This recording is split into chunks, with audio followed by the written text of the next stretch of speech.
Buenas tardes, compañeros y maestro. Yo les voy a hablar sobre el libro de la implementación de las políticas públicas de Luis Aguilar, específicamente el capítulo 2, de la intención a la acción. Um, Anteriormente, los científicos sociales se enfocaban solamente en estudiar cómo se elaboraban las políticas públicas. En la actualidad, se analiza el cómo éstas son eficientes en el cumplimiento de sus objetivos. Por esto se ha aumentado la inversión en programas de evaluación de las políticas públicas. Aunque un área que no se ha estudiado mucho, es cómo esas políticas públicas son adaptadas a los procesos administrativos para ponerlos en práctica. Porque el gobierno no podría funcionar si no es capaz de transformar sus propuestas en planes de acción efectivos. Ahora, los imperativos de la implementación. Primero, la implementación, el libro lo describe como que se conforma por las preferencias del gobierno, las medidas en que los actores pueden influir en ella y el cómo estos generan relaciones de poder y negociación para alcanzar objetivos o acuerdos.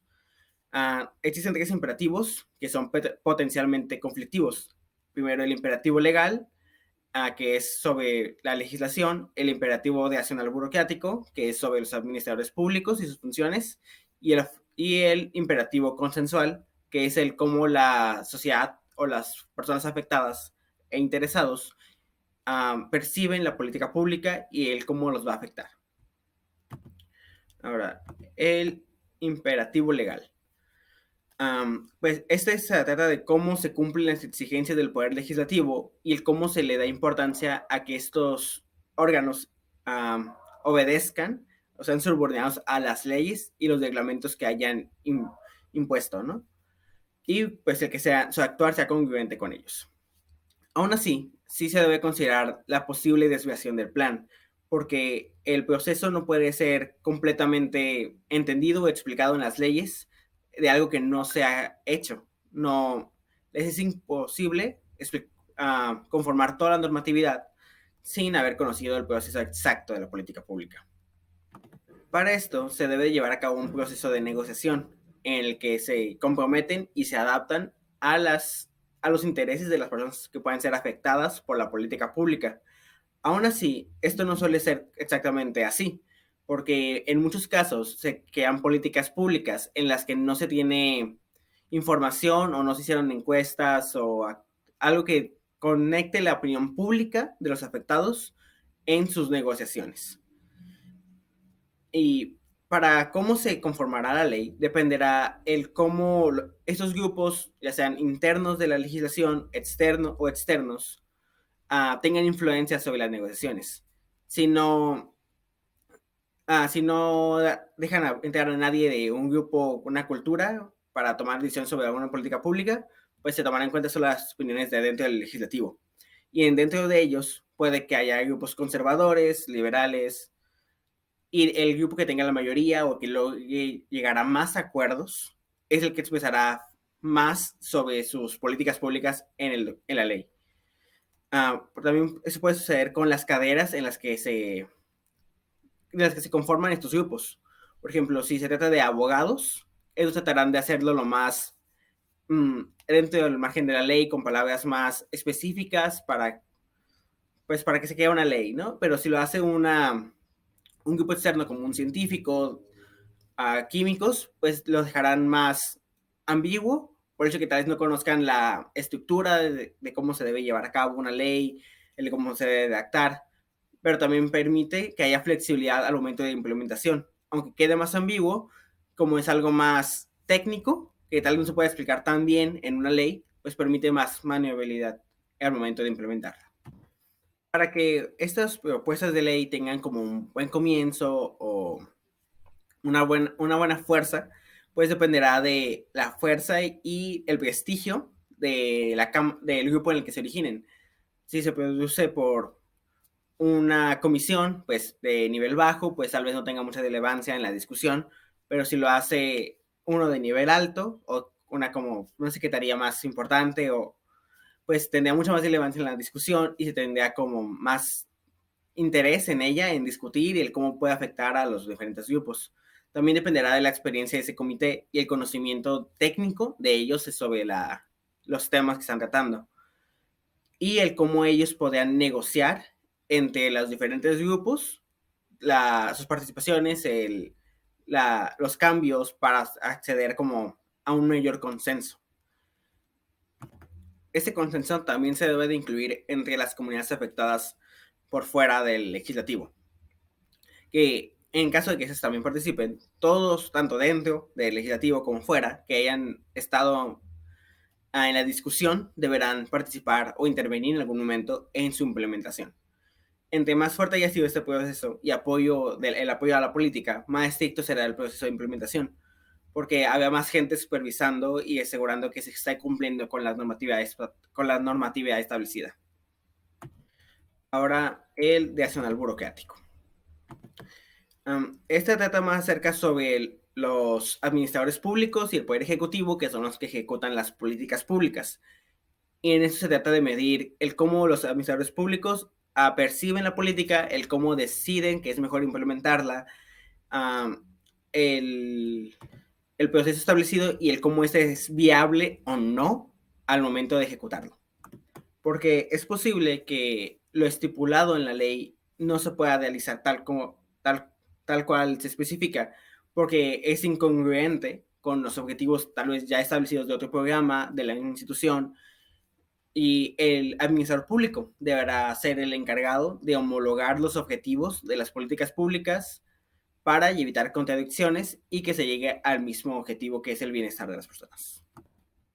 Y pues también esto sirve para la racionalidad burocrática, tiene el fin de proteger, darle mantenimiento y ayudar a que sean las instituciones públicas para conformar una mejor idea sobre los administradores públicos y sus profesiones, para acercarse a las políticas más correctas y que sean administrativamente factibles. Ahora continuamos con el imperativo consensual, que es sobre las negociaciones de los grupos de interés en esta política, y que como estas opiniones deben, el imperativo legal y el imperativo racional deben ser subordinadas a estas opiniones, porque son las que, digamos, lo que va a suceder con el afectado y el cómo esos quieren ser ayudados o deciden que no es así como quieren ser abordados sus problemas, ¿no? También estos grupos exteriores pueden tener una gran importancia al momento de implementar. Si es un programa nuevo o una institución nueva, es posible que tengan más oportunidades de adentrarse en los procesos, conocer acerca de ellos, el dirigir a sus objetivos, las cosas. En cambio, una institución más establecida no va a permitir como que se adentren tanto en sus procesos y va a como seguir el camino establecido. Igual, entre esos tres imperativos, puede que no sean compatibles, porque puede haber como discusión entre lo que los administradores públicos consideran más adecuado para llegar a los objetivos, con lo que considera la ciudadanía o con lo que considera la ley. O sea, puede haber muchas discusiones acerca de esto. Aún así, será el poder de negociación de los tres grupos lo que permitirá llegar a un acuerdo que les permita continuar con la implementación de los programas. Ahora continuaremos con las etapas de la implementación, que son tres etapas: la elaboración de los lineamientos, la distribución de los recursos y la supervisión. Pues los lineamientos pues son la parte legislativa que establece las normativas, el cómo se va en qué se fundamenta legalmente para realizar actividades y el cómo la institución deberá llevar a cabo sus actividades. Los recursos son el cómo las instantes. En el caso de recursos será el cómo son distribuidos entre las instancias administrativas, y aunque ya se realizó un presupuesto, en ocasiones va a ser imposible que se ejerza tal como es, porque es imposible prevenir todas las situaciones, aunque sería lo ideal, que puedan suceder a lo largo de la implementación. Así que muchas veces existen modificaciones presupuestarias para adecuarse a las necesidades del programa. Y por último está la supervisión, que es el cómo se crean mecanismos para promover la responsabilidad en todas las instancias administrativas involucradas en el cumplimiento de la ley. la distribución de los recursos, pues para esto existen muchas negociaciones en torno a la cantidad de recursos que se tienen disponibles y y el monto autorizado por los legisladores, pues no siempre es exactamente igual al presupuestado. Y pues por esta distorsión entre lo autorizado, la asignación y el desembolso que se otorga, pues puede afectar seriamente la implementación. Un retraso en la asignación de las partidas presupuestarias, pues puede retrasar las actividades y puede estar afectando el cómo está desenvolviendo la política pública. Entre los deberes comunes que se lleva a cabo durante el ejercicio de los recursos es el que se gaste todo al final del año para evitar que sean castigados como por no haberlo gastado pues, todo y se les haga una deducción de sus presupuestos el siguiente año. En ocasiones se les da cierta autonomía a las instituciones para ejercer el cómo asignan sus recursos, pero siempre debe haber un órgano de control dentro de ellas o externo que esté al tanto para evitar que lo hagan de forma discrecional y sea queden como errores o porque se puede llegar a hacer inadecuadamente.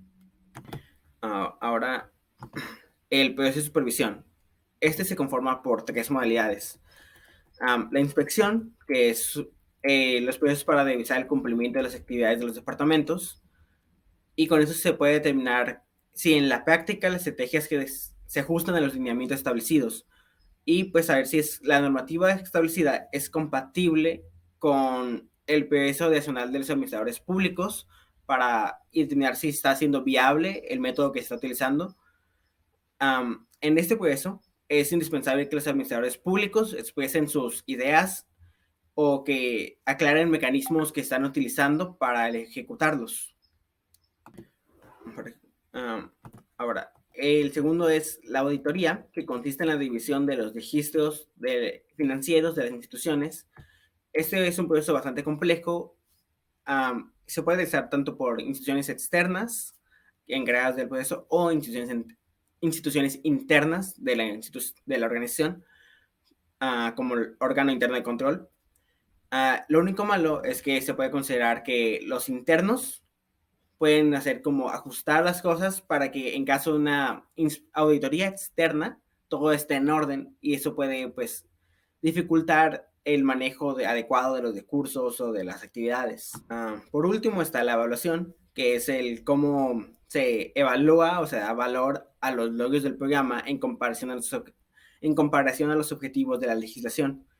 Este proceso se debe realizar aunque los anteriores hayan marcado que todo está en orden, porque aunque se tenga todo dentro del marco de la ley y todas las actividades se hayan realizado, esto no asegura el cumplimiento del objetivo al final del proceso.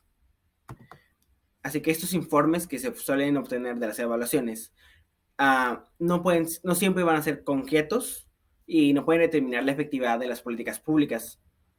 Y por eso hay cierta discusión con los indicadores, porque luego también dependerá mucho de qué variables hayan tomado en cuenta para medir la eficacia de los programas y pues dependerá el cómo lo hayan abordado para saber si sí es suficiente o tal vez una variable que no consideraron era la que marcaba de verdad cómo afectó o si se logró el objetivo.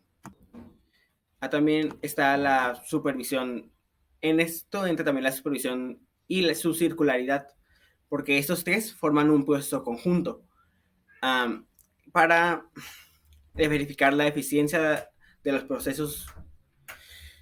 Verificar la eficiencia de los procesos ayuda tanto a los administradores públicos como a los legisladores, porque si se puede escuchar la voz de todas las áreas y permite establecer qué cosas está funcionando, qué cosas no, para que los legisladores o continúen con las propuestas, las desaparezcan en caso de que no hayan sido eficientes, y también hagan mejoras en caso de ser necesarias, para ya tomando en cuenta la voz de los funcionarios públicos sobre qué procedimientos fueron adecuados, cuáles no.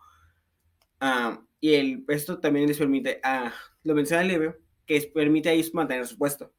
El que los legisladores aprendan y tengan mejores políticas públicas les permite tener una elección o a los funcionarios públicos mantener su trabajo, incluso. A su vez, con estos procesos de supervisión que llegan a las áreas superiores, es posible hacer cambios en los programas. por ejemplo, en sus actividades, como